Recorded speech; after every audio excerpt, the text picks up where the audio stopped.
Good morning, Barstow. I'm Amanda Munsell. And I'm Kaden Williams. We have a lot to get through today with announcements about Tree Day, standardized tests, and other exciting things coming up. So let's get right into it. I'll see you after the intro.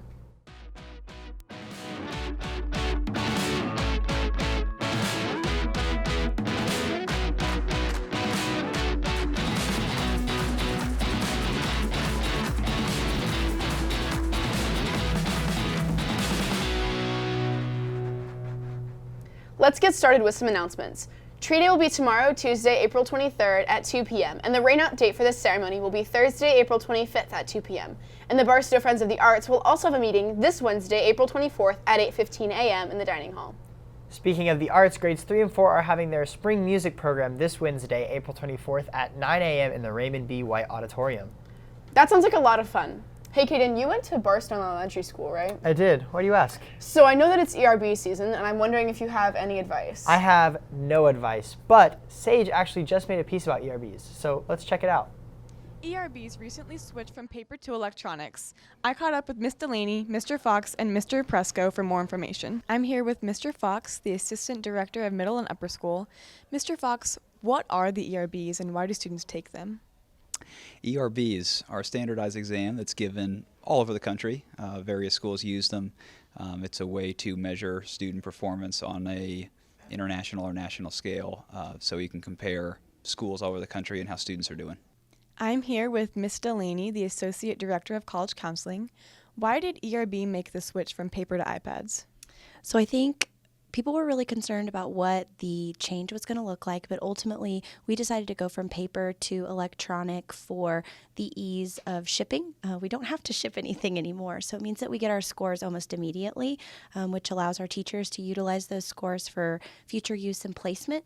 We decided to test 3 grades this year just to kind of try this new rollout from paper to electric, but ultimately it was just a lot easier and faster, and the cost is almost identical.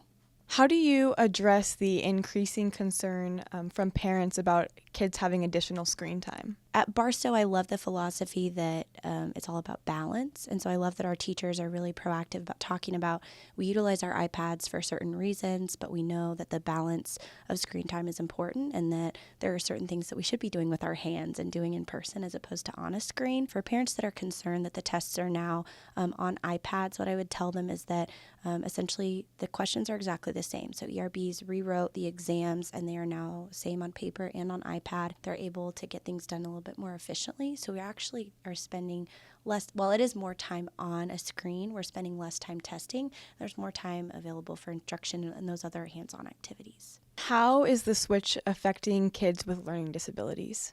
That's a great question. What we love most about these being online is that we have the ability to adjust the timing.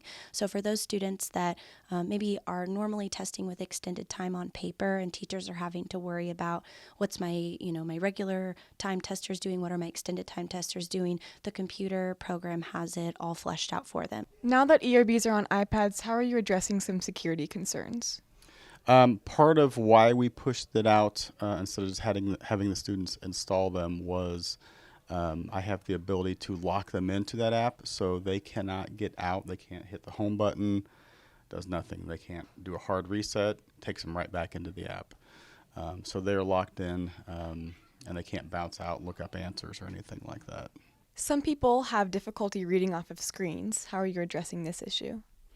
I think that for the students that are struggling with that or feel like they have any concerns, our teachers are available just as they would have been in paper tests. So we know that ERBs are a little bit less, what's the word I'm looking for, regimented as like ACT or SAT. So our teachers are still able to walk up to the student if they raise their hand, assist them in reading a question, assist them in not answering the question, but maybe those specific, I'm not sure what this word means, helping them with those context clues and stuff. So I think that for the student that is truly struggling, we still have the option for them to be on paper, but this year we've not really seen any concern so far, and we're excited to see how the first round of scores go, maybe what the difference might be in comparing those kiddos from last year who took the tests on paper to this year how they did electronically. For BTVN, I'm Sage Holmes. Middle schoolers are taking ERBs this week and next week. Please be mindful of the amount of data you are using on school Wi-Fi and be respectful and quiet in the hallways. Back to the news desk. Thanks, Sage. I'll be sure to keep my Fortnite streaming down until after the ERBs are over. Same here. Also, a quick reminder to those of you in Chinese 4 to tell your teachers that you'll be gone for a field trip on Wednesday to eat lunch at the Szechuan Dynasty restaurant. Have fun. One final announcement, high school student leadership speeches are tomorrow, April 23rd, so be sure to listen closely and cast your ballot. And remember, every vote counts. Well, seems like that's all we have for you today, Barstow. I'm Kaden Williams. And I'm Amanda Munsell. Happy Earth Day, Barstow.